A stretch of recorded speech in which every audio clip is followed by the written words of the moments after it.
They say a curse begins with darkness, but no one warns you that it can also begin with light.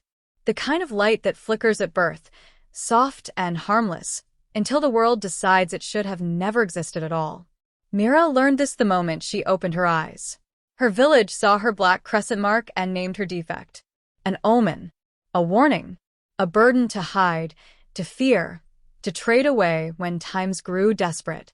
And when her father handed her to the king's envoy without a word, when the chains closed around her wrists, when the fortress swallowed her whole, she understood something cruel and simple.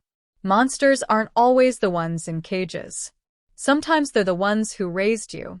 Because waiting in the darkness of the East Wing was a creature the kingdom called a nightmare, a beast with golden eyes and a voice full of broken stars.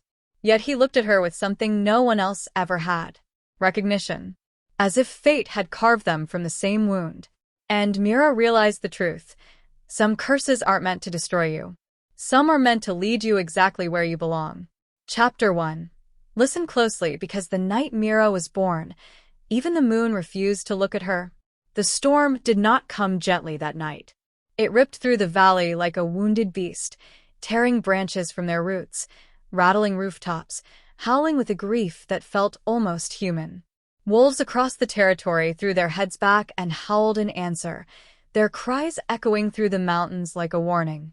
The midwives whispered that such storms only rose when the moon goddess herself turned her face away from the world. Inside a small stone cottage at the edge of the Frostfang pack, Mira's mother screamed as another contraction ripped through her body. Sweat drenched her skin despite the cold wind seeping through the cracks in the walls. The fire sputtered weakly in the hearth, as though frightened of the storm beating against the cottage. "Push!" the elder midwife shouted, her voice trembling despite decades of experience.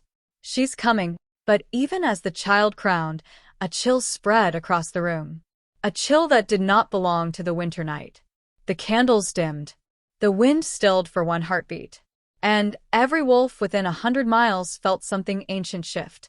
Then the baby entered the world. The midwife caught her and froze in place.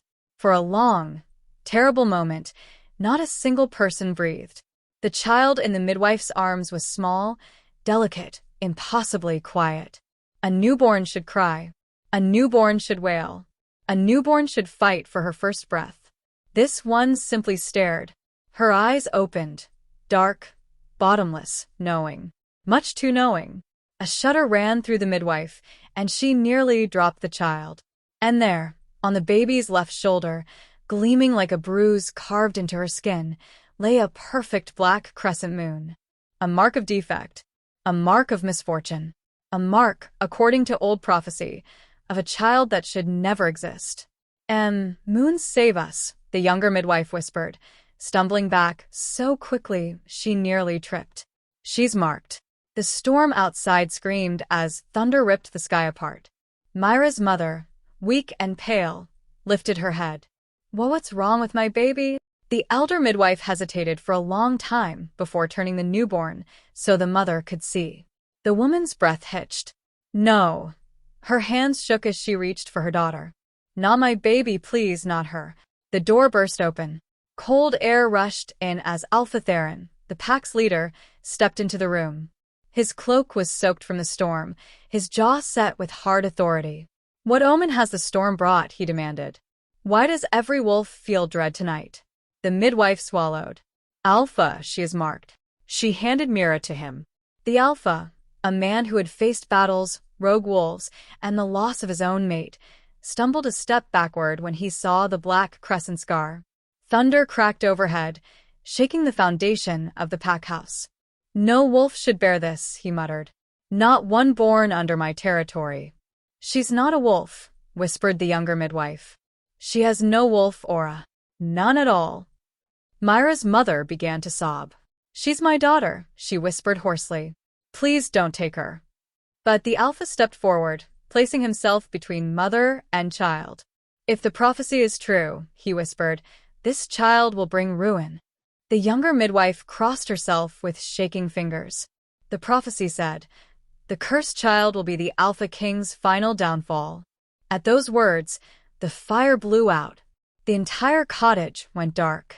And Mira, who had not cried once, finally made a sound. Not a wail, not a scream, a faint, broken whimper. As though she already understood, she was not wanted. As though she already understood she was born wrong. The alpha turned away. Hide her. No one must know of her existence. If the king catches wind of this mark, he will not let her live. But, her mother gasped, reaching out. Please, give her to me. She's mine. She belongs to the prophecy, the alpha said coldly.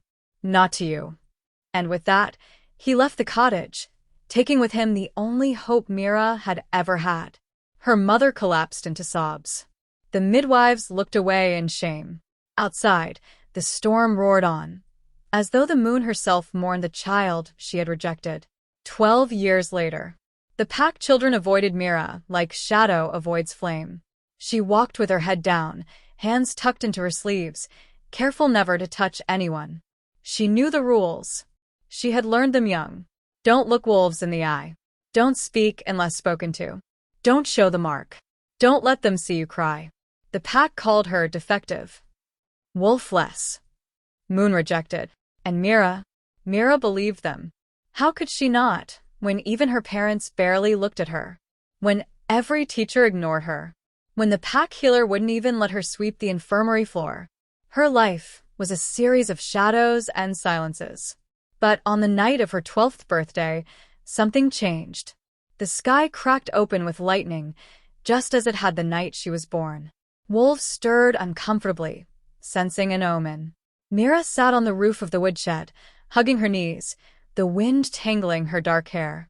She stared at the moon, bright, full, glowing in a way that made her chest ache. Why didn't you want me? She whispered. The wind answered her, not with words, but with a shiver, as though something ancient had heard her question. A voice behind her made her freeze. You talk to the sky like it will speak back. Mira turned slowly. It was Elder Rowan, the oldest wolf in the pack, half blind, half mad, but feared for the prophecies he sometimes muttered. He stared at her with those milky eyes, then lifted a trembling hand and touched her shoulder, right where the black crescent scar lay under her tunic. Your mark, he whispered, voice rattling like dried leaves, is awakening. She swallowed. Awakening into what? Rowan's lips trembled. Into the reason the Alpha King fears you. Mira's blood turned to ice. What does the king have to do with me? Rowan leaned in, the storm wind swirling around them. The prophecy has been quiet for years. His voice dropped to a harsh whisper. But last night, I saw it again. Saw what? Mira whispered. The end, he rasped. And the beginning. Lightning flashed. Thunder boomed. And Rowan spoke the words that would change her life forever. The cursed child will be the Alpha King's final downfall. Mira's heart stuttered. Rowan stepped back, eyes filled with dread. And he will come for you soon. And he was right. This was the night the Alpha King learned she was still alive, and the night Mira's fate shifted toward a darkness far greater than she could imagine. The caravan rolled into the village with a chill that felt darker than winter. Horses clad in black armor exhaled white plumes of steam. Wolves bowed their heads in forced respect, every wolf except Mira, who ducked behind a barrel. The lead rider dismounted. He wasn't like the soldiers Mira saw during annual visits. No, this one felt wrong. Tall, pale, eyes like polished iron, cold, assessing and humanly still. His cloak billowed behind him like a storm cloud. He spoke to the pack alpha in a low voice that carried too easily on the wind. His Majesty seeks what was promised to him. Promised. Every wolf stiffened. Mira's stomach plunged. Her father stepped forward. We have nothing worthy of the king, he stammered. Our offerings were. The envoy's head snapped toward him. Do not insult me. The king knows you are hiding something. Mira ducked lower behind the barrel. The envoy inhaled deeply. Once. Twice. His eyes shifted, slowly, toward her hiding place. He smelled her. Her defect. Her mark. Her fear. Before she could move, he stepped toward her with unsettling grace. You. His voice carried through her bones, vibrating in a way that made her teeth ache. "Come." Mira's father rushed forward. She's nothing," he said, voice frantic. "Useless girl. Barely contributes. The king doesn't want." The envoy grabbed Mira's chin, turning her face side to side with clinical detachment, as though examining a flawed object. Mira's skin crawled. The envoy's eyes narrowed. "Show me your shoulder." Mira swallowed hard. And no. His grip tightened until pain shot down her neck. Show me. Her trembling hands lifted the edge of her cloak, revealing the black crescent scar. The envoy recoiled, not in disgust, but in fear. Real fear. He whispered, "The mark of severance." The village gasped. Her father went pale. "What does that mean?" Mira whispered, but the envoy didn't answer her. Instead, he turned to her father. "She belongs to the king." Mira's blood chilled. "No," she breathed. "No, please." Her father didn't even hesitate. "Take her," he said. The words punched harder than any blow. I'm your daughter," Mira whispered. He wouldn't look at her. "You're a debt," he said flatly. Mira felt her heart shatter, splintering like ice under boot.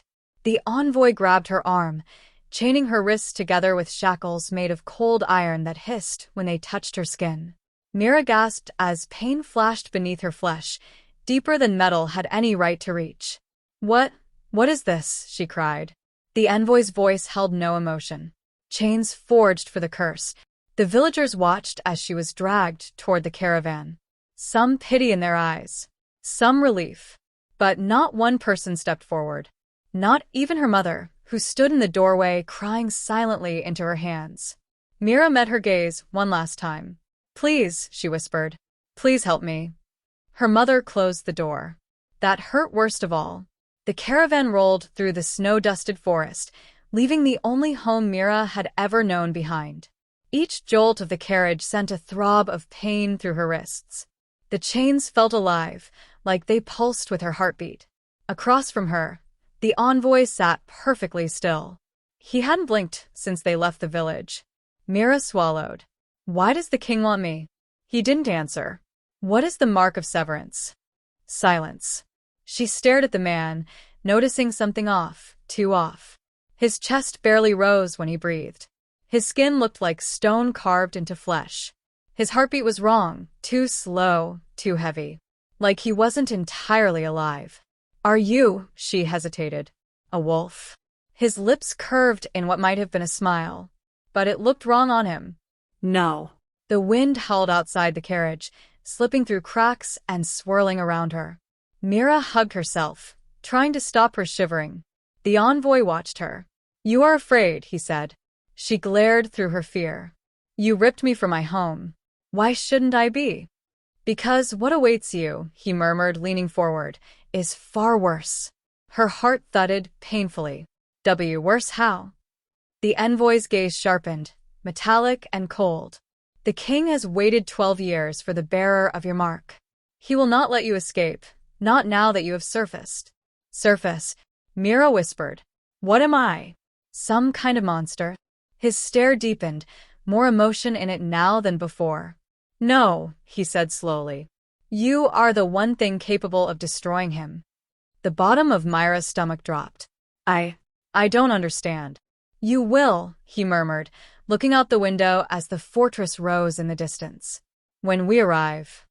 As the caravan climbed the last hill, Mira saw it, and her breath caught. The alphaking's fortress. Not a castle. A monument of black stone that swallowed the light. Towering spires pierced the sky. Blue flames burned along the walls, casting ghostly shadows. This was no place built for royalty. It was a prison. For something monstrous. Mira's chained hands trembled. As the carriage passed beneath the iron gate, wolves knelt on either side with pity in their eyes. The envoy grabbed her arm. "Move." She stumbled across the courtyard as the cold bit through her clothes like teeth. They reached the throne room doors, ruined, heavy, breathing faint magic. When they opened, Mira saw him. The alphaking. A figure of shadow and restrained power. She felt his presence before she truly saw him, a weight, an aura, a pressure that made her knees buckle. "Kneel," the envoy hissed. Mira collapsed forward, breath shaking. The king leaned forward, voice like distant thunder. "Remove her chains." The envoy hesitated. "But, Your Majesty." Now. The shackles hissed as they unlocked.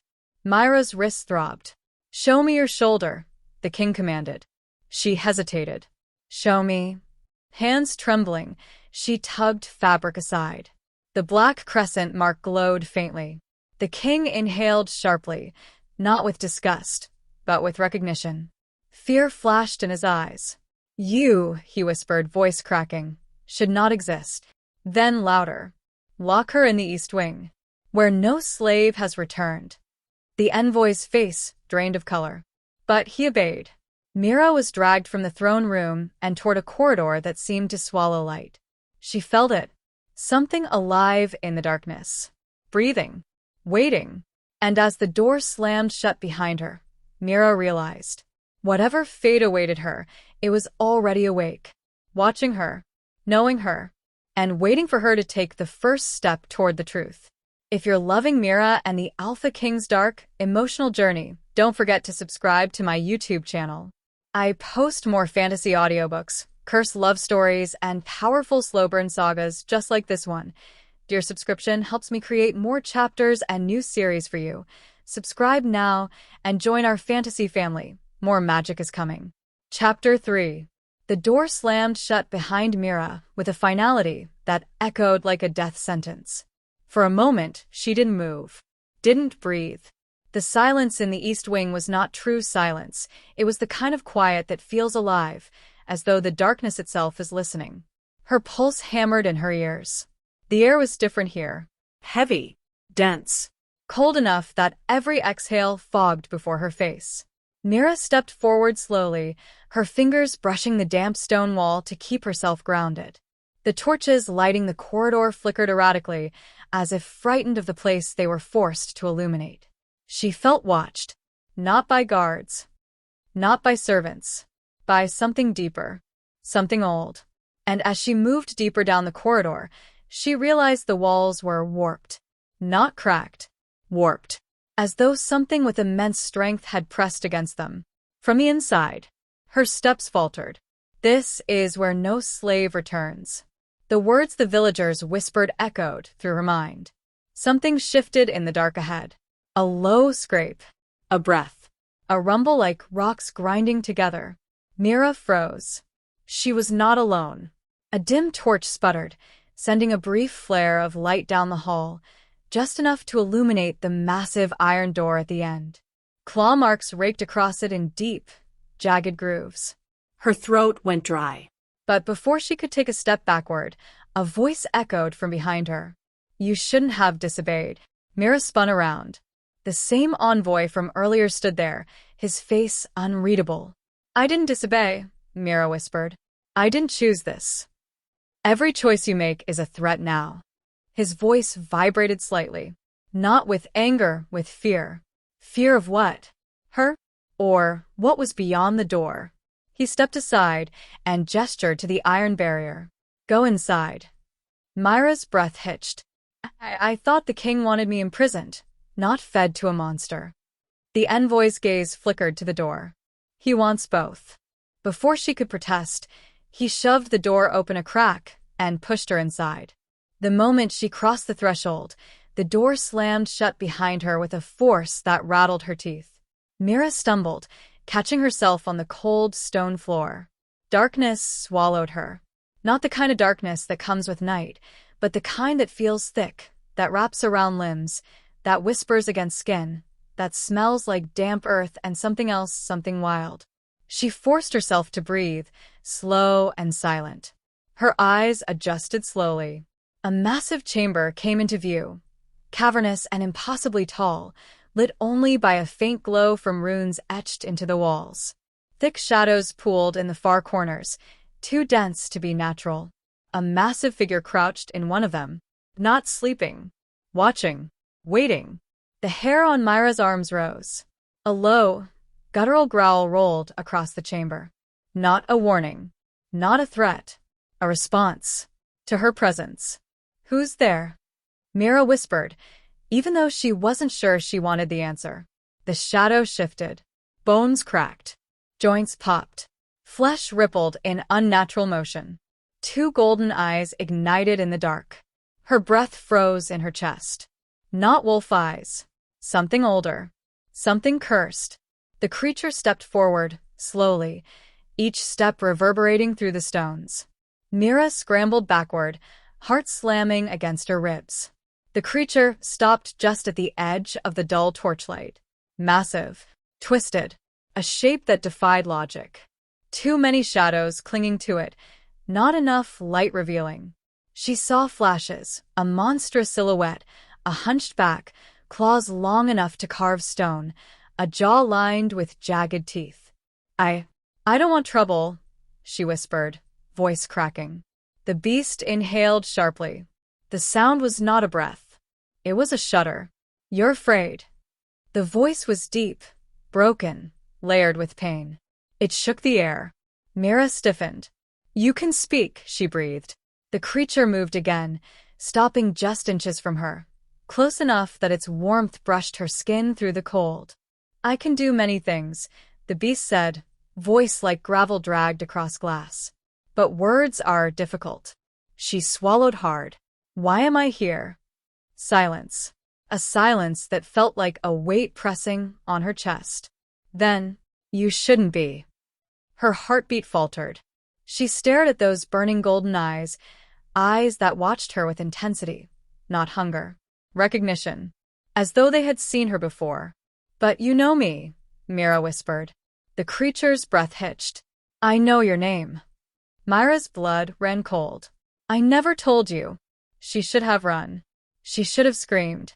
She should have done anything but stand there trembling.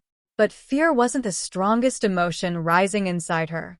It was confusion, curiosity, A pull she didn't understand. Come here, the beast said suddenly. Mira shook her head violently. No. The monster lowered itself onto its front limbs, the motion surprisingly gentle. You will not be harmed. She almost laughed. A broken, desperate laugh. You expect me to believe that? The beast lowered its head, and the shadows clinging to its hulking shape shifted like fog. I expect nothing, it murmured. But you came. She blinked. This wasn't my choice. A low rumble, almost like a hum, vibrated through the floor. Everything has been your choice, the beast whispered. You just don't know it yet. The air grew colder. Mira's breath fogged again. The beast drew in another breath, slow, deliberate. Your scent, it hesitated, has changed. What does that mean? The creature did not answer. Instead, it leaned forward until she could see part of its face, the flash of a jawline beneath fur and shadow, the faint outline of cheekbones, the glint of pain in its eyes. Not feral violence. Not hunger. Loneliness. Mira's throat tightened unexpectedly. The beast's voice softened, barely audible. It has been a long time since I have seen another person. Mira's fear didn't vanish, but something shifted. You're alone here? The beast didn't move. Its silence was answer enough. How long? She whispered. The creature closed its eyes for a long moment. When the moon was full and the sky was red, it said. That was the last time I spoke to someone who did not scream. Her chest tightened. Why would they scream? The beast opened its eyes, glowing, aching gold. Because I am not meant to be seen. Mira felt the truth of those words like a shiver down her spine. But I'm here, she said softly. The beast's entire body stilled. Its breathing changed, shallower, faster, as though her presence was a shock to its system. You shouldn't be, it repeated, voice rougher now. And yet, its massive clawed hand reached forward slowly, carefully, as if reaching towards something fragile. Mira flinched. The hand froze, inches from her cheek. You fear me, it murmured. But not enough. Her breath trembled as she forced her voice steady. What are you? A wolf? A curse? A nightmare? Those glowing eyes held hers. I, the beast whispered, am what the king does not allow the world to see. She swallowed. His monster? The beast looked away. His burden. Her mind raced. You're connected to him, she said. I can feel it. The beast's jaw clenched. You feel too much, it said softly. That is your danger. Then its voice dropped to something almost human. And mine. Before she could respond, something deep in the fortress groaned, a distant bell tolling. The beast's head snapped toward the sound. No more time. Time for what? Mira asked. The beast's gaze met hers again, blazing with a desperate urgency. You should run. Her stomach dropped. Run? From what? The creature exhaled a low, pained growl. From the king. Why? Mira whispered. Because if he discovers we have spoken. The beast leaned close enough that she could feel the heat of its breath. He will tear the world apart. Her heartbeat thundered. Why would he care? She whispered, terrified and breathless. The beast's answer was a whisper of agony. Because you are the only thing he fears. The chamber trembled. The torches flickered violently. Heavy footsteps echoed from the corridor outside. The beast swallowed hard, a human gesture that made Mira's head spin. Hide, it rasped. Before he... The door slammed open. Torchlight flooded the chamber. And Mira saw something she would never forget. The beast recoiled from the light. And the alphaking, tall, furious, shadows swirling behind him, stood in the doorway, golden eyes locked on her with murderous disbelief. Mira, he whispered, voice shaking. What have you done? Chapter 4. The king's voice struck Mira like a physical blow. Mira, he breathed, eyes blazing with a fury he was barely containing. What have you done? Behind her, the beast froze, its entire massive, mangled frame going rigid with something more than fear. Recognition.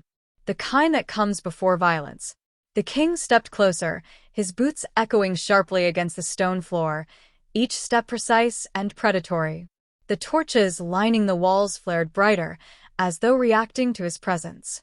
Mira's pulse thundered in her ears. She tried to speak, but her mouth had gone dry. I didn't. His gaze flicked to the beast, and something fractured across his expression. You spoke, he hissed. You let her hear you. The beast lowered its head. Not in submission, in shame. I had no choice, the beast growled. She came. The king's jaw clenched so tightly Mira heard his teeth grind. She was not meant to see you. Not meant to hear you. Not meant to survive this wing. His tone wasn't anger anymore. It was terror. Terror directed at her. Mira stumbled backward, spine pressing against the cold stone wall. The beast shifted slightly, instinctively placing itself between her and the king, a small, almost unnoticeable movement. Almost. The king noticed. His entire face hardened. You dare shield her? A tremor rippled through the beast's massive shoulders. I am not shielding her, the beast said quietly, voice rough with something Mira couldn't decipher. I am shielding you. The king's eyes flashed with something sharp, pained, volatile. That is not your decision to make. Mira felt the tension in the room spike, electric, choking, like a storm building with no sky to release it into. She forced air into her lungs and stepped forward. Stop, she whispered. The king's head snapped toward her, eyes darkening. You do not speak here. Why? Her voice trembled, but she kept talking. Because I talked to him? Because he talked to me? What is he? What are you hiding? The king closed the distance between them in 3 long strides. His hand slammed against the wall beside her head, pinning her with his presence alone. His breath hit her cheek, hot, furious. Shadows curled behind him like living smoke. You want truth, he said, voice low and lethal. Truth is the last thing you deserve. Mira refused to drop her gaze. Why are you afraid of me? The king's nostrils flared. I am not afraid of a defective girl. But the tremor in his voice said otherwise. Behind them, the beast growled, a sound that vibrated through the chamber, deep and resonant. Not a threat. A warning. The king turned on the creature, fury igniting in his eyes. You will not growl at me. The beast's next words were soft, Devastatingly so. I growl because you lie. The king froze. Just for a heartbeat. But Mira saw it. Saw something crack inside him. He looked away from her. Looked away from the beast. As though unable to face either. The air shifted. The torches flickered violently. The fortress itself seemed to hold its breath. Then the king spoke again, quiet, controlled. Leave us. Now. Mira blinked. You're dismissing him? No, the king's eyes never left hers. I'm protecting you. The beast's body tensed. Kai. Go. The king's voice snapped like a whip. The name struck Mira like lightning. Kai. The beast had a name. A name the king spoke with rage and regret braided together. Kai lowered his head, muscles shuddering, as though the command physically pained him. But before he stepped back into the shadows, he whispered, not to Mira, not to the king, but to the darkness itself. She should not be alone with you. The king flinched. Kai vanished from sight. Mira was suddenly very aware of how close the king still stood. How his hand still caged her in against the wall.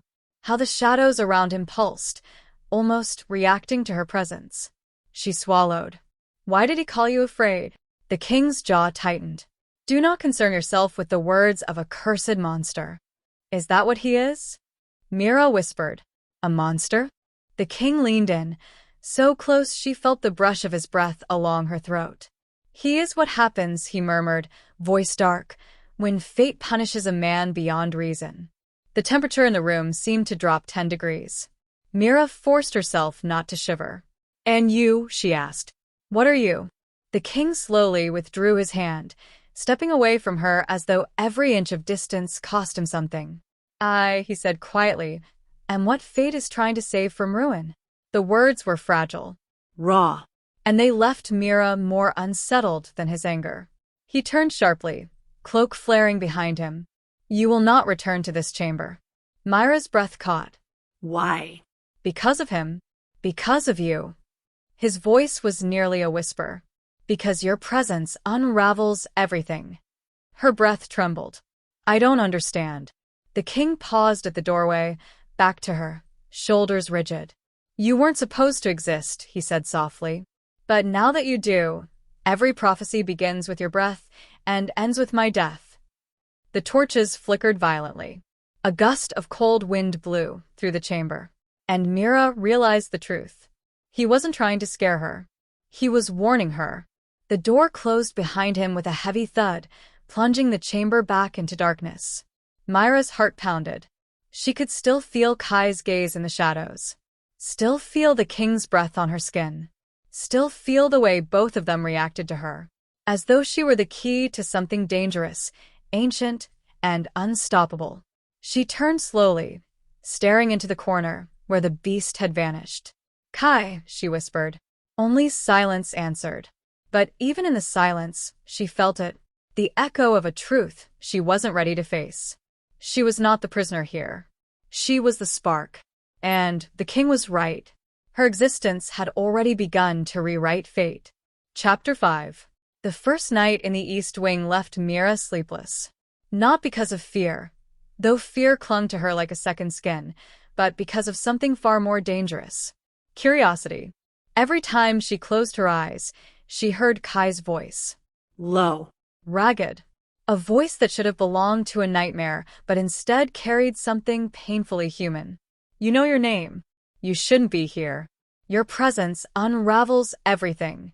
She replayed them until dawn, heart thrumming with questions she had no right to ask. By morning, she expected guards. Punishment. The king's fury unleashed in full. Instead, the door creaked open and a servant, one who refused to look her in the eye, shoved a tray of stale bread and water onto the floor. You're to remain here until summoned, the man said stiffly. When will that be? His jaw tightened. You don't ask questions. She swallowed. He left. Mira stared at the bread. She wasn't hungry. Not for food. Her hunger was for answers. Why did the king fear her? Why did the beast, Kai, know her? Why did he sound like someone drowning in loneliness?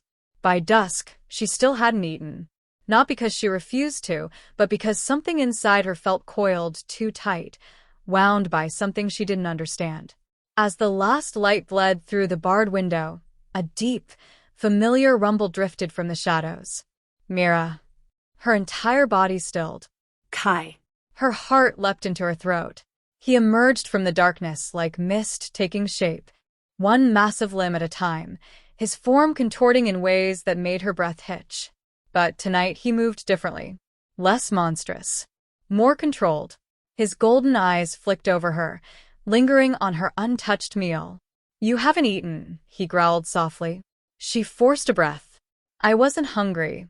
"That is not a reason," he said, stepping closer. "You sound like you're scolding me," she murmured. Kai inhaled sharply, his enormous chest rising with emotion. "I do not scold," he said quietly. "I observe." Mira didn't back away. Not this time. Because the truth was simple and terrifying. He didn't feel like a threat. He felt like a question she needed answered. She stepped forward. "Kai," she whispered. "What are you?" The beast froze. His claws dug into the stone floor. His breath faltered. His entire massive frame went rigid, like her question was the one thing he never wanted spoken aloud. He said slowly, voice rough as gravel, am a curse made of two halves. Mira swallowed hard. The other half is the king. A deep, thunderous sound filled the chamber, almost like a warning growl, almost like agony. "You should not say such things," he rasped. "Why?" "Because they're true." The air crackled between them. Heat. Cold. Magic pulsing beneath the surface. Kai inhaled again, this time slower, deeper. "You know more than you understand." Mira stepped closer, heart pounding. "Then make me understand." Silence. Then Kai's massive head lowered until his golden eyes were level with hers. "You ask too much." "I've earned too little," she whispered. A low, broken sound escaped him, a sound that might have been laughter if it weren't so hopeless. "You are not afraid of me tonight." "I should be," she admitted. "But I'm not." Kai's breath shook. "For years," he whispered, "fear was all I heard in this room." His eyes burned a deeper gold. "And then you." Mira didn't know what to say to that. Didn't know how to stand in front of a creature who looked at her like she was sunlight breaking into a lifetime of darkness. Kai stepped back, lowering himself into the shadows, but not disappearing fully. "Come," he murmured, voice softer. "Sit." Her knees wobbled, but she obeyed, sinking onto a cold stone bench opposite him. He watched her with unnerving intensity. "What now?" she whispered. "Now," he rumbled, "you talk." She blinked. "Talk." "You spoke last night," he said. Your voice quieted the madness. Mira's stomach twisted. "What madness?" Kai looked away. "The kind that makes you forget who you once were." Something in those words carved into her ribs. "Do you remember?" she whispered. "Who you were?" A long, shuddering silence followed. "No," Kai admitted. "Not all of him." She swallowed, voice small. "That scares you."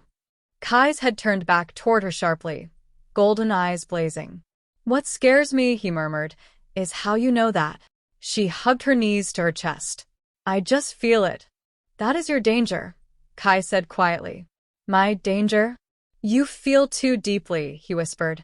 "You see too much." Mira managed a faint, trembling smile. "That doesn't sound like a curse." Kai leaned forward, his enormous form casting her in shadow. "It is when you see into me." Her breath hitched. Something inside her, soft, fragile, starved, stirred at his words. She didn't try to stop it. "Then maybe," she whispered, "you should tell me a story." Kai recoiled slightly. "A story?" he echoed, bewildered. "Yes."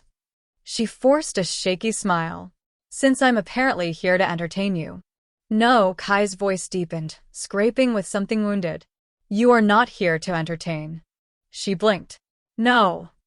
"You are here," he said slowly, "because fate is cruel." A cold shiver slid down her spine. "Then tell me your story," she whispered again. Kai was silent for so long she thought he wouldn't answer. Then he exhaled, a long, weary sound that filled the chamber with warmth and sorrow. My story, he paused, is not one you would want. Mira leaned forward, unable to stop herself. Try me. Another heartbeat. Another breath. Then Kai spoke. I was once a man. Mira's eyes widened. Kai looked down at his claws. A man cursed by betrayal. A man ripped apart by fate's cruelty. A man who lost everything he loved. Her heartbeat thudded painfully. Kai. He shook his massive head. Not Kai, he rasped. That is the name of the curse. Her mouth went dry. What was your real name? The air grew thick, so thick it felt like the walls leaned in closer. Kai's voice dropped to a whisper. You already know. Mira's breath froze in her lungs. The king's voice echoed in her memory. Truth is the last thing you deserve. You weren't supposed to exist. Every prophecy begins with your breath and ends with my death. A realization clawed at the edges of her mind, dangerous, impossible, inevitable. Kai, she whispered, voice thin as thread. You and the king.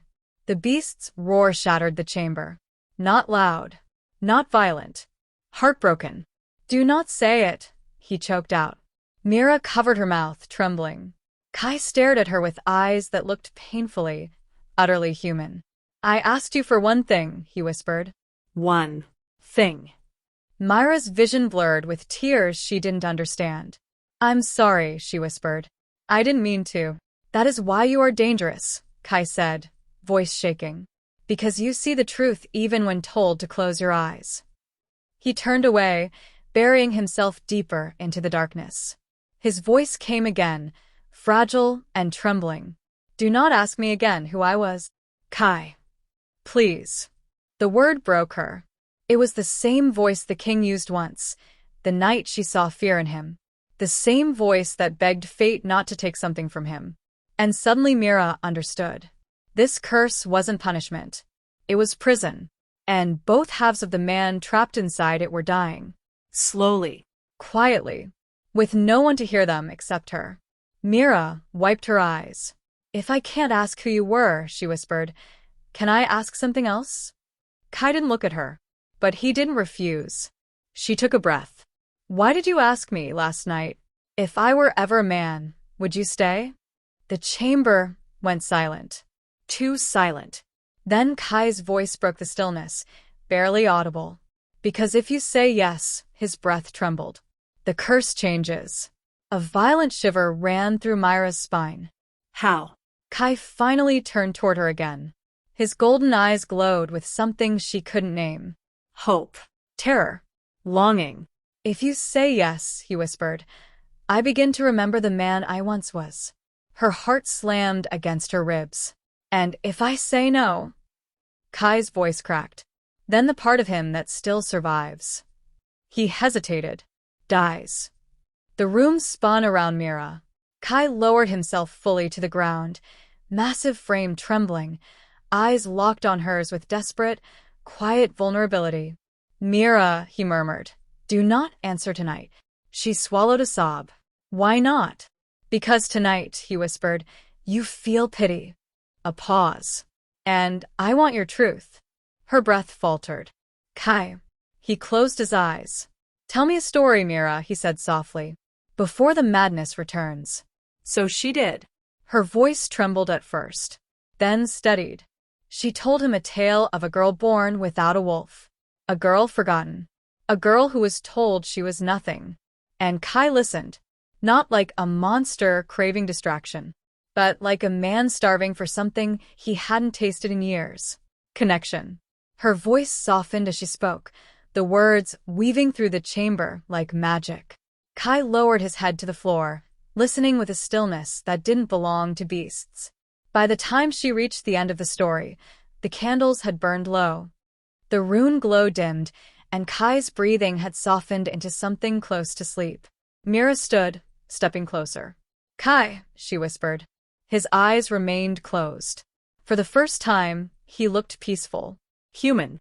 Mira's heart twisted painfully. She turned to leave, but before she reached the door, a deep, tired voice drifted through the dark. Mira. She froze. Kai didn't open his eyes. Thank you, he whispered, for speaking to the part of me no one else sees. Her throat closed. Kai, what am I to you? Silence. A long one. Then, the only thing that keeps me from becoming a monster. Mira swallowed hard, tears prickling. And what is the king to you? Kai's breath stuttered. My other half. And in that moment, Mira knew. The curse wasn't a story. It was a war. A war inside one man. A war she had stepped into, without knowing. And fate had only begun to unravel. Chapter 6. Mira did not sleep. Not after Kai's confession. Not after hearing the way his voice broke when he spoke of remembering, or forgetting, the man trapped beneath the curse. By dawn, her thoughts were a tangled mess, her heart thrumming like a caged bird. She remained curled on the cold stone floor, staring at her trembling hands. If I say yes, the curse changes. If I say no, the man he was dies. The weight of that choice pressed on her chest until she could barely breathe.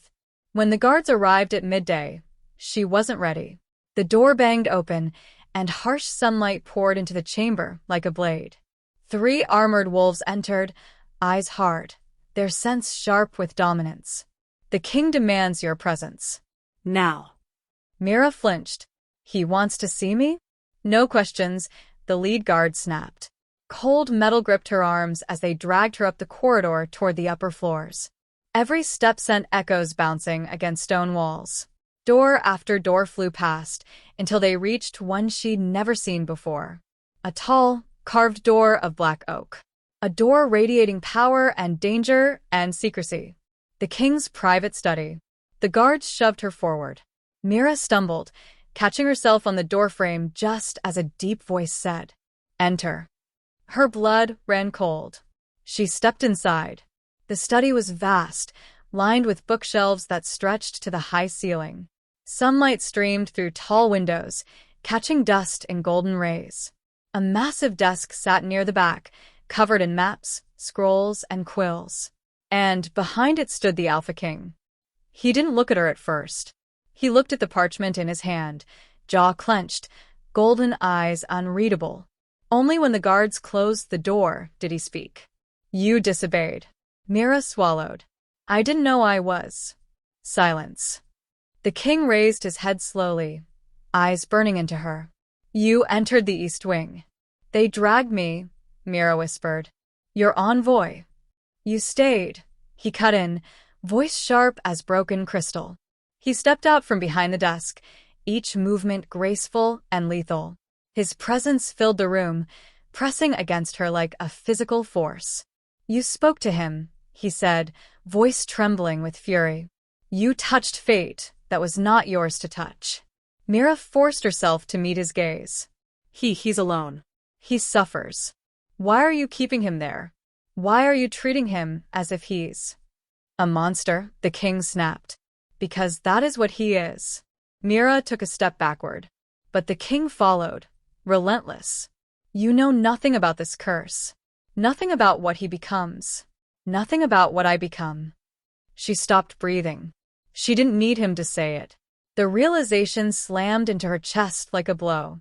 You're connected to him, she whispered. You feel what he feels. The king's jaw tightened. Do not speak of things you cannot comprehend. Mira's heart pounded. You're afraid, she whispered. Not of him. Of yourself. The king's eyes flashed with something primal. Afraid, he echoed, stepping so close she felt the heat of his breath. Do you think fear is something I allow myself? Mira didn't flinch. You flinched, she whispered. When he spoke your name, his breath hitched, almost imperceptibly, but she caught it. You're hiding something, Mira continued softly. A truth you don't want me to see. The air trembled around him. You see too much, he murmured, voice cracking. That is your danger. Her heart jolted. Kai had said the exact same thing. The king turned away abruptly, as though the sight of her was too much. This ends now, he said. You will not return to the East Wing. You will not speak to him again. Mira blinked. What? No. He spun on her, eyes blazing. I said no. I'm the only thing keeping him sane, she whispered. You heard him. You know. I know what you are, the king snarled. The words lashed across her skin. Mira froze. What? I am. The king exhaled sharply and stalked toward the tall window. Light streamed across him, illuminating every sharp angle of his face. Golden eyes burning, jaw tight with conflict. A man at war with himself. Finally, he spoke. You bear the mark of severance, he said quietly. And, because of that, your existence threatens everything I have built. Her breath caught. But why? She asked. What does the mark mean? What does it have to do with? You, the king said, were foretold to destroy me. Mira felt the floor tilt beneath her. Destroy you? She whispered. I don't even know you. That, he growled, is the danger. Mira's stomach twisted. And Kai? What does he have to do with this? The king stiffened. A muscle in his jaw twitched. He is the curse, the king said finally. And I am its keeper. The room spun. The prophecy, Mira whispered. The elder said. I know what he said, the king snapped, voice breaking. He should have died before repeating those words. Her pulse hammered.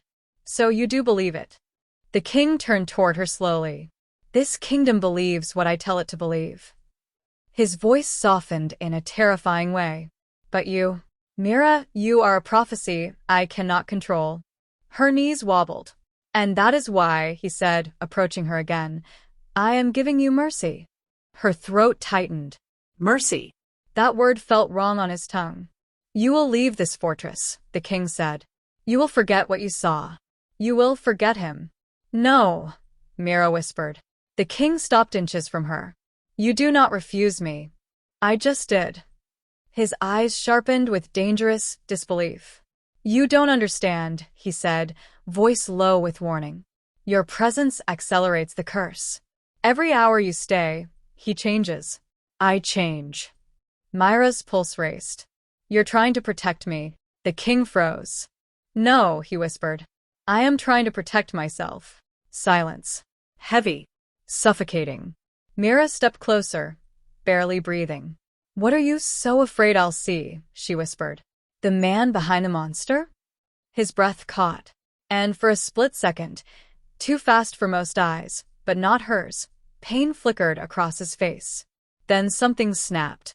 His hand shot out, slamming against the stone wall beside her head. His body pinned hers in place. You think you know me? He growled, breath hot against her ear. You know nothing. She didn't move, didn't blink. Then tell me, she whispered. Show me. The king inhaled sharply. Her defiance shook something inside him. Something dangerous. Something fragile. He pulled away abruptly. No more, he said, backing toward the door. This ends now. I forbid you from seeing him. And if I disobey? His voice came out low, soft, lethal. Then I will kill you myself. Mira's breath hitched. But the king wasn't finished. He opened the door. 2 guards stood waiting. Escort her to the village, he ordered. She is banished from this fortress before nightfall. Mira's heart shattered. What? She whispered. The king did not look at her. Do not return, he said quietly. Mira took a trembling step forward. You can't do this, she said. I haven't done anything wrong. The king's voice broke. That is why you must go. He stepped aside, refusing to meet her eyes. Take her, he said. Mira's voice cracked. No. Please. At least let me. You will leave, the king whispered, before I lose what little control I have left. Her breath trembled. Kai will break, she whispered. Without someone to speak to. Without someone. The king's eyes finally met hers. And the pain in them cut deeper than any blade could. That, he said softly, is exactly what must happen. Her knees weakened. You're sentencing him to madness. I am sentencing myself to survival. Her heart twisted violently. You're both the same person, she whispered. The king's face drained of color. Take her away, he said, voice cracking. The guards grabbed her arms. Mira fought them, desperation flooding her blood. You can't do this. You can't. Mira. The king's voice, broken, quiet, stopped her. She stared at him. He stared back. For the first time, he let the truth slip through the cracks in his mask. "I cannot let you be the one who kills me," he whispered. Her breath hitched as the guards dragged her through the door. And it took her a moment to realize. He didn't mean physical death. He meant the other kind. The kind inflicted by the heart. Chapter 7. The guards dragged Mira through the fortress corridors so quickly her feet barely touched the ground. Her breath came out in sharp bursts, every inhale colder than the last. She twisted against their grip, desperation scraping through her voice. "Please, just let me speak to him." "No speaking," the guard snarled. "No pleading. You don't understand. He needs—" The second guard jerked her arms so hard she stumbled. "He is cursed," he hissed. "And you are what wakes that curse." The words struck something deep and painful inside her. "I am what wakes him. Not the monster. Not the curse. Him."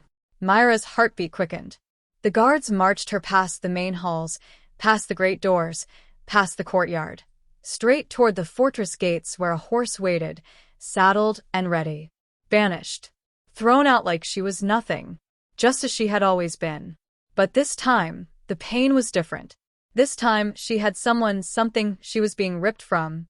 A voice in the shadows of her mind whispered, "Kai will break without you." And she knew it was true.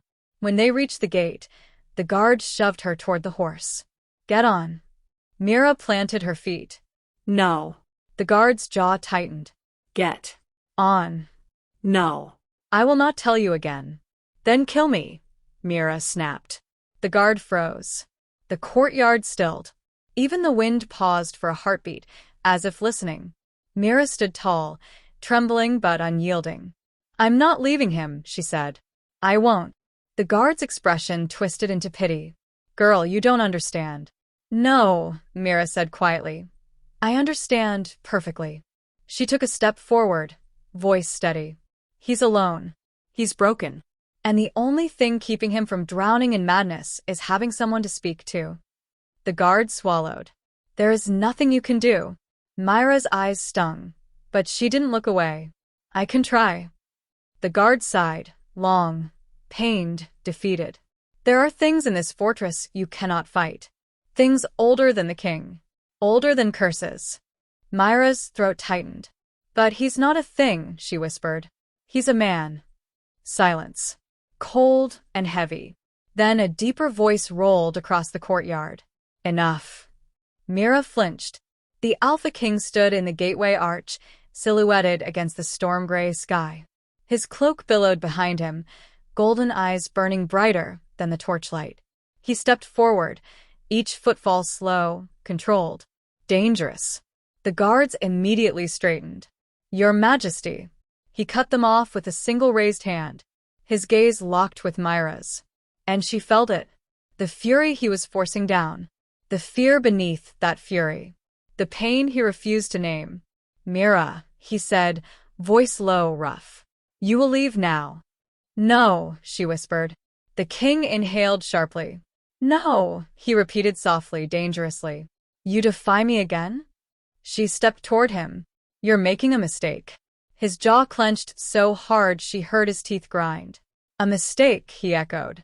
"You think you understand the gravity of this curse?" "I understand him," she said. The king froze. A crack, thin but devastating, split across his expression. "You understand him," he repeated, voice hollowing. "Yes." His breath stuttered. One heartbeat. Two. Then, "No," he said abruptly. "Not anymore." He reached for her. But Mira stepped back. The king's eyes widened, just a fraction. "Mira," he warned. She shook her head, voice trembling. "You're afraid of the truth. That's why you're trying to send me away." His expression darkened. "You don't know what truth is." "Then tell me," Mira demanded. "Tell me why the curse breaks when I speak. Tell me why he remembered my name before I ever said it. Tell me why." The king stepped forward so fast she barely saw him move. His hand closed around her arm, not painfully, but with a tremor she didn't understand. "Stop," he whispered. "No," she whispered back. The courtyard air grew thick, charged with a pull neither could break. For a moment, neither of them breathed. The king's voice was a ghost. "Please, Mira. Stop." Mira froze. He'd never said please. Not once. Not to anyone. Not even to Kai. "I can't," she whispered. His eyes burned. "You must." More footsteps echoed across the courtyard. Soldiers. Servants. Nobles. A crowd dripping with curiosity and fear gathered near the perimeter, whispering, "Why is she still here? Is she the cursed one? Is the king losing control?" Mira's heart pounded. The king's gaze flicked toward the crowd, jaw tightening in humiliation. Something inside him cracked. He released her arm abruptly, stepping back as though burned. "Enough," he said, voice sharp enough to cut stone. "You will leave this kingdom before sunset." Mira's chest constricted. What? He pointed toward the gates. "You will cross that border and never return." She stared at him, breath trembling. "You're exiling me?" His voice was ice. "Yes." Her throat closed. "Is this your mercy?" "No," he said quietly, voice trembling with something he forced into control. "This is survival." Mira's voice broke. "For who?" The king didn't answer, because the truth was too loud already. Survival for him. Survival from her. But the world refused to give him peace. A shout erupted from the castle wall. "Your Majesty! Important news!" The king snapped toward the soldier. "What now?" The soldier hesitated. "It's the foreign princess. She has arrived early." The king's eyes went cold. The crowd whispered again. "Princess Alara? She's going to be his mate. She will break the curse." Finally, Mira's breath collapsed in her chest. Mate. The word echoed like a blade against stone. The king didn't look at her. Didn't dare. He just gave the command. "Take Mira to the border." Mira stepped forward. "Wait." He didn't turn. "Do not make me order it again." Something inside her shattered cleanly. The guards moved in. Mira took one last look at the king and saw something horrifying. He wasn't angry. He was breaking. The kind of breaking that comes from tearing yourself apart to protect someone who doesn't understand the danger. The guards grabbed her again. "Mira," he said, voice barely carrying across the courtyard. "Go." Her voice trembled. "Why?" His eyes finally lifted to meet hers. "Because you will kill me." He didn't speak the words aloud. He didn't need to. The guards dragged her out across the snow, toward the gates, toward exile. But halfway down the road, she heard something that made her blood freeze. The distant, ragged, agonized howl of a monster. Kai. He knew she was being taken. He was waking, breaking, Changing. The guard stiffened. "Move," one barked. Before, a second howl tore across the sky, louder, more desperate. Mira felt it like claws raking across her heart. "No," she whispered. No. "I have to go back." The guard grabbed her, hauling her forward. "You leave now, girl, or the king will not be the only one who dies tonight." Her breath hitched. "What do you mean?" The guard paled. "If he loses control," he whispered, "the beast will kill everyone in that fortress." Mira's blood turned to ice. Everyone, including the king. She stared back at the looming towers of dark stone, at the windows where the king stood, watching her leave with a face carved from sorrow, at the wing where Kai was no doubt tearing himself apart. A storm churned inside her. "You can exile me," she whispered, "but you cannot make me watch them die." And then, Mira tore free from the guards. And ran. Ran back toward the fortress. Back toward the curse. Back toward the truth. Because she finally understood. Leaving wasn't mercy. It was destruction. And she would rather face fate than abandon the two halves of the man cursed by it. Chapter 8. Mira didn't feel the cold as she sprinted back toward the fortress. Not the icy wind cutting at her cheeks, not the snow burning her feet through thin shoes, not the ache of exhaustion dragging at her lungs. She only felt the howls. Every one of them. Ragged. Torn. Desperate. Kai was unraveling. She knew it. Her bones knew it. The mark on her shoulder burned with every echo, pulsing like a warning or a summons. The guards shouted behind her, but she didn't stop, didn't look back. She crashed through the gate before they could close it behind her, weaving through panicked servants and soldiers who had already begun barricading the hallways. The princess, moved the princess.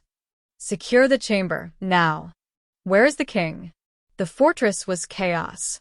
People ran. Doors slammed. Wolves shifted in panic. Servants cried out prayers Mira didn't understand. And above all that noise, the sound of a curse cracking. The second howl shook the stone beneath her feet.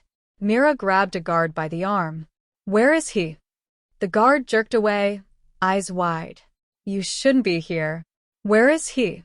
The third howl exploded through the fortress, violent enough to shatter glass. Soldiers screamed. Torches flickered. The entire east wing roared like the breath of a dying god. The guard collapsed to his knees, clutching his head. In the capital square, he's going to face the moon. Face the moon. Mira's breath froze. That was ritual language. The kind spoken only when an alpha was about to test the universe itself. Why? Mira cried. The guard trembled violently. Because the princess is here. Mira's stomach dropped. Princess. Alara, he gasped. His chosen mate. Chosen mate. The words slammed into Mira's chest with brutal force. But there was no time to feel it. The howl came again, this time closer, this time tearing. Kai, she whispered. Oh moon, he's losing control. She ran. Through corridors splintering with panic. Through the main hall where nobles screamed for guards.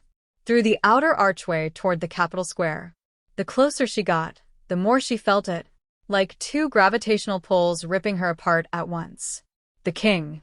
And the monster. Two halves of the same agony. The square was overflowing when Mira reached it, wolves in armor, nobles in silk, servants trembling in fear. At the center stood a raised ceremonial platform. Torches blazed. Banners waved. And in the middle, the alphaking, standing tall, chest heaving, eyes glowing a dangerous, unstable gold. The crowd roared as Princess Alara stepped toward him, beautiful, flawless, radiant in a gown of silver and moonstone. Your Majesty, she said loudly, voice dripping with confidence. I am honored to help you face the moon tonight. The king didn't answer, didn't look at her. His eyes were scanning the crowd, searching. For what, or who? Mira knew with sickening certainty. She shoved forward through the crowd, heart pounding. Let me through, let me through. Soldiers tried to block her, but she ducked between them, clawing her way closer to the platform. The king finally saw her, and everything stopped. His nostrils flared, his breath caught, his body went still. Mira, he whispered. The crowd murmured. Who is she? Is that the cursed girl? Why is she here? The king forbade. Princess Alara turned, her perfect smile slipping into something colder. Your Majesty, she said sharply. Why is there a slave in the square? The king didn't hear her. He moved toward Mira instinctively, 1 step, 2 steps, 3, as though pulled by something older than fate. Soldiers reached for Mira, but the king snarled, a sound so primal it froze every wolf in the square. Do not touch her. Gasps erupted. Princess Alara's face twisted with confusion. Your Majesty, what? Before she could finish, the moon broke through the clouds overhead. A massive, glowing full moon. Its light washed over the square, soft, silver, ancient. The king's entire body jerked. No, he rasped. Not now. His hands curled into fists. His chest convulsed. His shoulders arched. A howl ripped from his throat, raw and agonized. The crowd screamed. Kai, Mira whispered, voice trembling. Please, hold on. But it was too late. The curse snapped. The king's spine cracked, bending into a grotesque angle. His bones shifted and twisted beneath his skin. His fingers lengthened into claws that tore through flesh. His jaw split open, reshaping into something monstrous. Gasps and screams filled the square as the transformation completed itself. Right there, in front of the entire kingdom, the king collapsed to his knees, panting, steam rising from his now massive frame. When he lifted his head, he was Kai. Every monstrous, cursed inch of him, golden eyes blazing with pain. Alara stumbled back, horrified. What is that? Mira stepped forward. Slowly, carefully. Kai shook violently, claws digging into the stone, failing, to control himself. Soldiers raised spears. Stand back. Kill the monster. The words made something inside Mira snap. Don't touch him, she screamed, voice cracking. She ran toward Kai. The beast's massive head swung toward her, golden eyes widening in recognition and relief. Mira, the voice rumbled from deep within him, layered and broken. The soldiers stepped in front of her, spears drawn. Girl, stop. Mira didn't stop. Kai's claws scraped the ground, breath heaving, body trembling with pain. Mira, he rasped again, voice splintering. Stay back. She kept moving. I'm not leaving you, she whispered. He growled, not in warning, but in terror. For your safety, he choked. You're not going to hurt me. Kai trembled uncontrollably, tearing grooves into the stone. I can't control. You don't have to. The crowd watched with wide, terrified eyes. The princess stumbled backward, screaming for guards. But Mira didn't care. The kingdom didn't matter. Only Kai. She stepped onto the platform, closer, closer, closer, until she was inches away. Kai's massive form towered above her, fur bristling, claws dripping with blood from digging too deep into stone, eyes glowing with agony and longing. He lowered his head, trembling violently. Mira, he whispered, don't come closer. She reached out. Her fingertips brushed his fur. Warm, soft, burning with magic. Kai inhaled sharply. The curse pulsed. The runes on his skin glowed. Mira's breath hitched. And in that moment, in front of thousands, she whispered words that cracked the world open. Your curse was never your downfall. She placed her palm against his massive cheek. It was your prison. Kai froze. The crowd fell silent. Even the moon seemed to hold its breath. Kai leaned into her touch, trembling, shuddering, breaking. A monster brought to his knees by a girl he was never supposed to meet. Mira, he whispered, voice breaking with a man's pain. You came back. She nodded, tears stinging her eyes. I will always come back. The square erupted into chaos around them. Spears raised. Guards shouting. The princess screaming for her escort. Servants running. But Mira didn't move. Kai didn't either.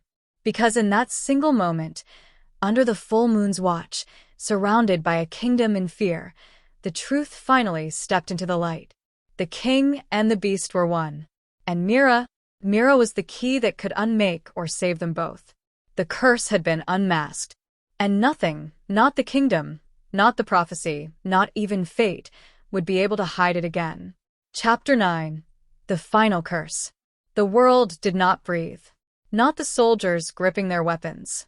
Not the nobles cowering behind shields. Not the princess whose scream had died halfway up her throat. Not the alphaking trapped inside the monstrous form that dwarfed everyone around him. And certainly not Mira. Her palm rested against the beast's cheek, feeling the tremor rippling through him, a shudder not of rage, nor savagery, but desperation. His golden eyes bore into hers with something painfully human beneath the monstrous veneer. Mira, his voice, Kai's voice, came through the creature's mangled throat like a broken whisper. Moved away. No, she said softly, fiercely. I'm not afraid. His breath hitched, hot, ragged, laced with agony. You should be. I'm not. His claws curled, tearing fresh gashes through solid stone. The soldiers took this as a cue to tighten formation. Take the girl, one shouted. Separate her from the creature, now. A dozen spears angled toward Kai. The reaction that thundered through him was instant, violent. He swung his massive head toward the soldiers, letting out a sound that shook the ground, a roar thick with warning, rage, and something much darker. The soldiers staggered back. Mira moved instinctively, placing herself between their spears and Kai's exposed throat. "Stop," she screamed, voice echoing off the castle walls. "Don't touch him." "Mira," Kai rasped, panic shaking his massive frame. "Get away from them." But Mira didn't move. Her heart was beating like wildfire. Her entire body trembling with fear she refused to acknowledge. "I'm not leaving you," she said. His golden eyes widened, glowing brighter. "Mira," he whispered, voice cracking with a man's pain underneath the beast's growl. "I can't hold the curse much longer." The words barely left him before another shudder ripped through his body. The curse surged. Magic crackled. His bones spasmed violently beneath his skin. Mira cried out and grabbed his fur, trying to steady him. "Mira, don't." Kai's voice fractured into something raw and agonized. "Touching me accelerates it." She tried to pull away, but her mark, that black crescent she had hated her entire life, ignited. A blaze of light pulsed beneath her skin, shooting through her veins like molten silver. Kai recoiled with a deafening roar. The soldiers shielded their faces. The princess stumbled back. Mira staggered, panting, feeling something ancient and powerful awaken inside her. "Kai," she gasped, clutching her shoulder. "What is this?" His eyes widened. No, not widened, recognized. "The mark," he choked, as the curse writhed through him. "It's reacting because you're close. Too close." The magic surged again. Kai collapsed to the ground with a thunderous crash, claws gouging trenches into the stone floor. His spine twisted violently, his breathing becoming shallow, labored. His massive body convulsed, shifting, shrinking, growing again, caught between man and monster. The curse was ripping him apart. Mira ran to him. Kai tried to lift his head, tried to push her away, but his body wouldn't obey. "Go," he rasped. "Mira, leave, before I destroy you." She shook her head fiercely. "You won't destroy me." His massive chest heaved. "I will." "No." "I will." But she didn't move. She kneeled beside his trembling form, placing her palm against his cheek again, and spoke the words she knew he could not bear to hear. "I choose you." His entire body froze. The world froze with it. The torches snapped and hissed. The wind died. The moon pulsed brighter. Silence slammed over the square like a wave, suffocating and total. Kai's monstrous form trembled beneath her touch. "Mira," the word was barely audible. A whimper, a prayer, a plea. But the curse answered instead. It surged violently, an explosion of silver and black magic that illuminated the entire square like a second dawn. The ground cracked. Air distorted. Mira's hair whipped wildly around her. The crescent mark on her shoulder blazed so brightly she cried out, but she didn't pull away. Kai groaned in agony. "No, please no more." His voice fractured into a sob. "I can't hold both. The curse will." "Let me help you," Mira whispered, tears burning her eyes. "Let me in." He shook violently, twisting away from her touch, but he couldn't. The curse bound them. Light erupted from between them, white-hot, blinding. Princess Alara screamed. The nobles fled. Soldiers dropped their weapons. The moon glowed blood-red for a heartbeat. And Mira fell into the magic. Fell into Kai. Not physically, but deeper. Into memory. Into pain. Into a past that never should have been revealed. She saw a man kneeling before the moon priestess. A man with dark hair and glowing golden eyes. A king. A lover. A warrior. A wolf with a heart too soft for the throne he inherited. She saw betrayal. The shattering of trust. The breaking of his spirit. The moment the curse bound itself around him, twisting him into a beast by night and a king by day, neither whole, both suffering. She saw the truth. Kai. The king. They weren't two beings connected. They were the same man, half trapped in darkness, half pretending to stand in the light. She gasped and fell backward, the force of the revelation slamming her back into her own body. The magic dimmed. Kai lay sprawled on the ground, more beast than man, but his eyes, oh moon, his eyes. Human. Broken. Bleeding.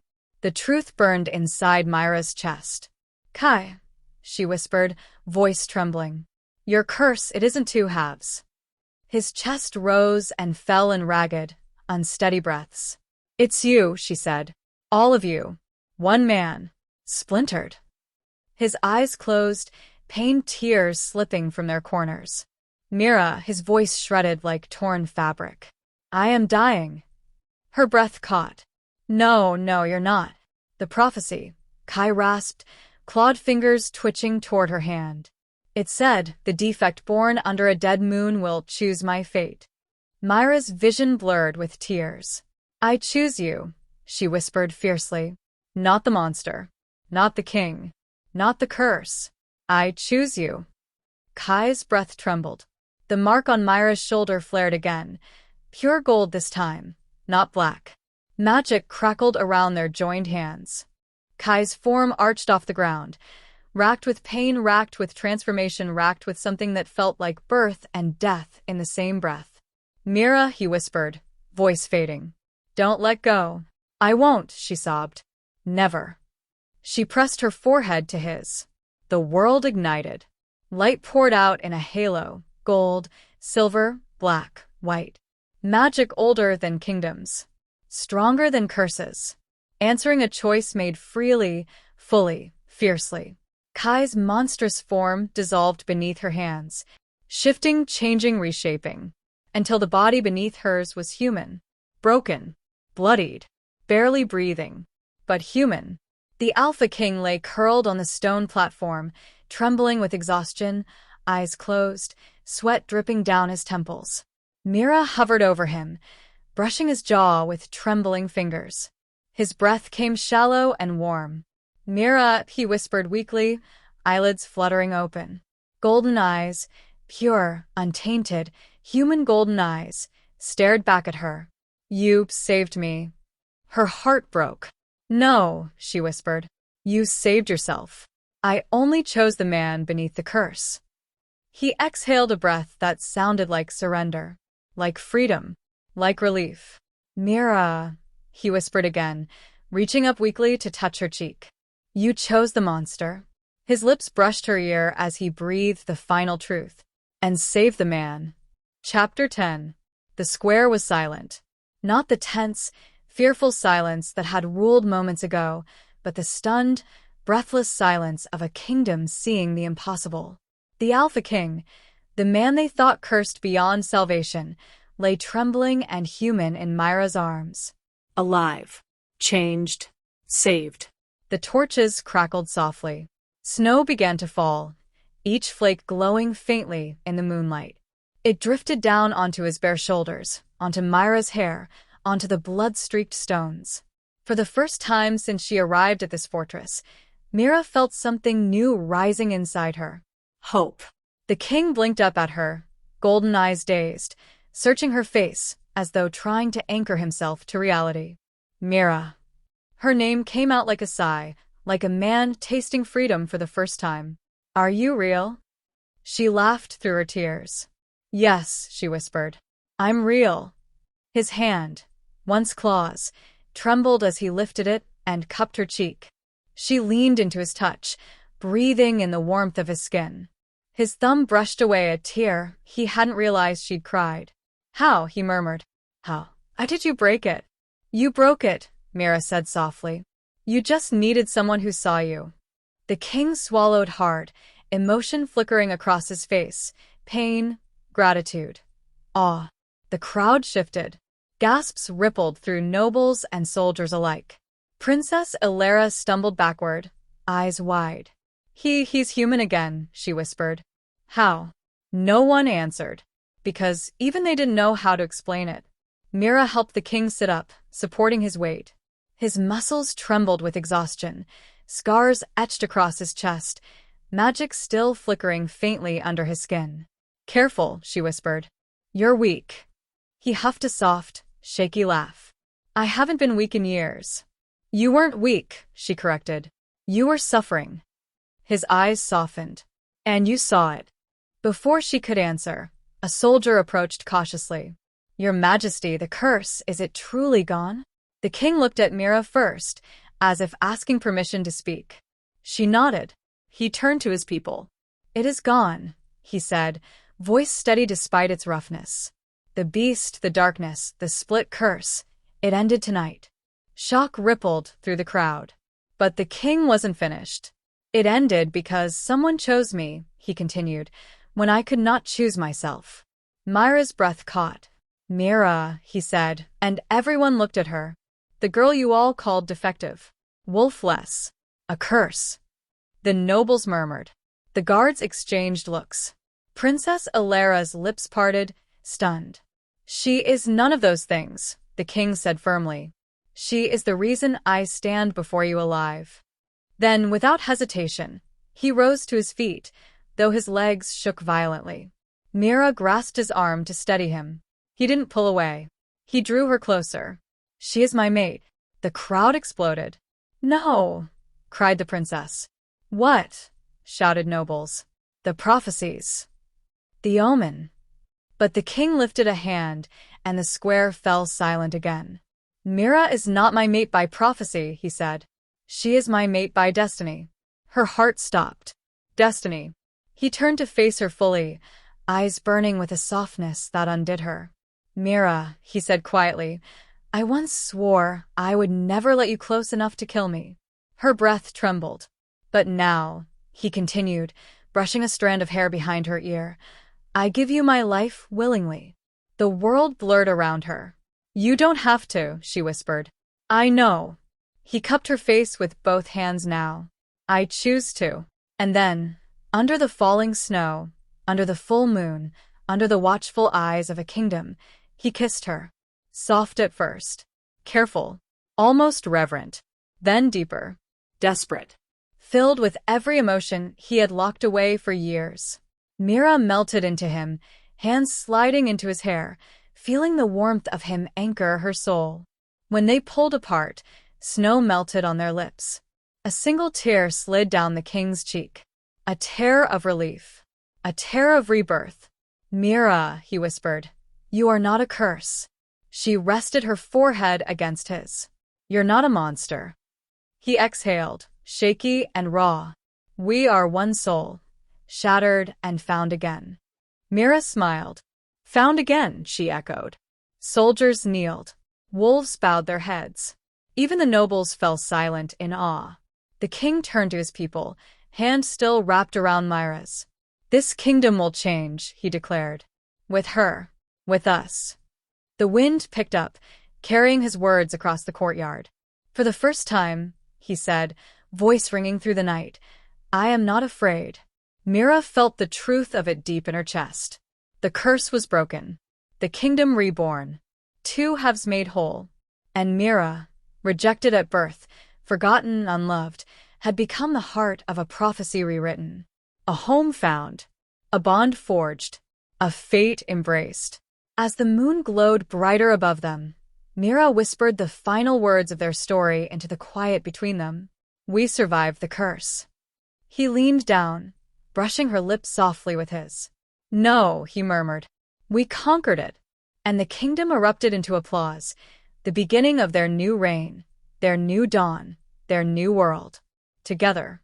If you love this story and want more breathtaking fantasy episodes, romantic sagas, cursed kings, powerful heroines, and cinematic audiobooks, please subscribe to the channel. Your support helps me create more magical, emotional stories just for you. Subscribe now and turn on notifications. Don't miss the next episode. Drop a comment below. I'm ready for the next story.